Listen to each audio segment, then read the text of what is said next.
ये कहानी है 1938 की, कैरली नाम के एक आदमी की, हंगेरियन आर्मी में, और वो उस कंट्री का बेस्ट पिस्टल शूटर था।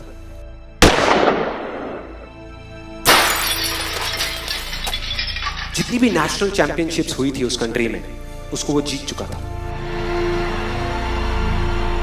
और सबको ऑलमोस्ट कंफर्म था कि 1940s में जो ओलंपिक्स होने वाले हैं उसमें गोल्ड मेडल कैरली को ही मिलेगा। और उसने सालों से ट्रेनिंग करी थी। उसका एक ही सपना था, एक ही फोकस था कि मुझे अपने इस हाथ को दुनिया का बेस्ट शूटिंग हैंड बनाना है, बेस्ट बनाना है, बेस्ट बनाना है। और वो कामयाब हो गया, उसने बना लिया बेस्ट शूटिंग हैंड। सिर्फ 2 साल का फर्क था। 1938 में एक आर्मी का ट्रेनिंग कैंप चल रहा था। क्योंकि वो आर्मी में था तो एक एक्सीडेंट हो गया। उसके उसी हाथ में जिससे उसने गोल्ड मेडल जीतना था, उसमें एक हैंड ग्रेनेड फट गया और वो हाथ चला गया। जो उसका सपना था, जो फोकस था, सब खत्म।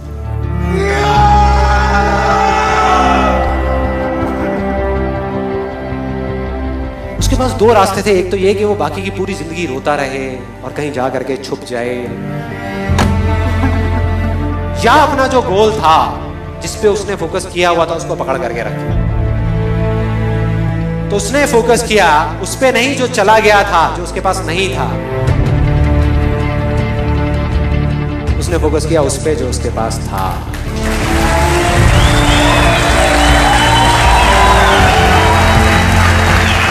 जो उसके पास था। और क्या था उसके पास में? एक लेफ्ट हैंड, एक ऐसा हाथ जिससे वो लिख तक नहीं सकता था। 1 महीने तक उसका हॉस्पिटल में इलाज चला इस हाथ के लिए। और सही 1 महीने बाद अपनी ट्रेनिंग शुरू कर दी इस हाथ की।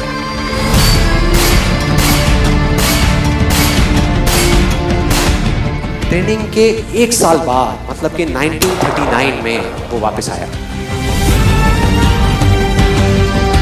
नेशनल चैंपियनशिप्स हो रही थी वहीं पे हंगरी में, और बाकी भी बहुत सारे पिस्टल शूटर्स थे वहां पर। उन्होंने जा करके उसको कांग्रेचुलेट किया। कहा कि यार देखो, ये होता है जज्बा, ये होती है स्पोर्ट्समैन स्पिरिट, कि इतना सब कुछ होने के बाद भी तुम यहां पर आए हो हमको देखने के लिए और हमारा हौसला बढ़ाने के लिए। किसी को नहीं पता था कि वो 1 साल से अपनी ट्रेनिंग कर रहा था लेफ्ट हैंड की। और उसने जवाब दिया, मैं यहां पर तुम्हारा हौसला बढ़ाने नहीं आया, तुम्हारे साथ कॉम्पीट करने आया हूं, तुमसे लड़ने आया हूं, तैयार हो जाओ। और कंपटीशन हुआ। बाकी सब वहां पर जितने भी लोग थे वो कॉम्पीट कर रहे थे अपने बेस्ट हैंड से। ये कॉम्पीट कर रहा था अपने ओनली हैंड से। ओनली हैंड से। कौन जीता? The man with the only hand, Kairali जीत गया। लेकिन वो यहां नहीं रुका। उसका गोल क्लियर था कि मुझे इस हाथ को इस कंट्री का नहीं, इस पूरी दुनिया का बेस्ट शूटिंग हैंड बनाना है। उसने अपना सारा फोकस उठा करके डाला 1940 पे, जब ओलंपिक्स होने वाले थे।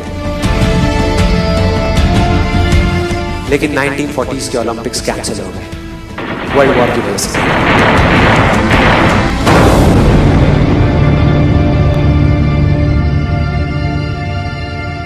उसने अपना सारा फोकस उठा करके कहां डाल दिया? 1944 में जो ओलंपिक्स होने वाले थे उसके ऊपर। और 1944 में जो ओलंपिक्स होने वाले थे वो भी कैंसिल हो गए वर्ल्ड वॉर की वजह से। फिर से कैंसिल।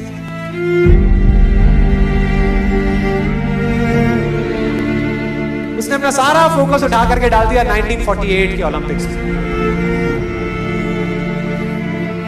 1938 में उसकी एज थी 28 साल। 1948 में उसकी एज हो चुकी थी 38 इयर्स। और जो यंगर जो प्लेयर्स आते हैं निकल करके, उनसे कॉम्पीट करना मुश्किल होता चला जाता है। लेकिन मुश्किल नाम का ये वर्ड था ही नहीं उसकी डिक्शनरी में। वो गया, पूरे वर्ल्ड के बेस्ट शूटर्स आए हुए थे जो अपने बेस्ट हैंड से कॉम्पीट कर रहे थे, और ये अपने ओनली हैंड से कॉम्पीट कर रहा था। और कौन जीता? The man with the only hand.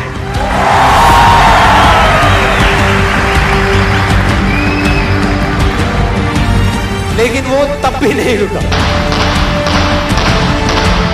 1952 Olympics, दोबारा कॉम्पीट किया उसने, और इस बार गोल्ड मेडल कौन जीता? कैरल ली। 4 साल बाद दोबारा से, और पूरी की पूरी हिस्ट्री को बदल करके रख दिया ओलंपिक्स। इस पर्टिकुलर कंपटीशन में उससे पहले किसी भी एथलीट ने लगातार 2 गोल्ड मेडल्स नहीं जीते।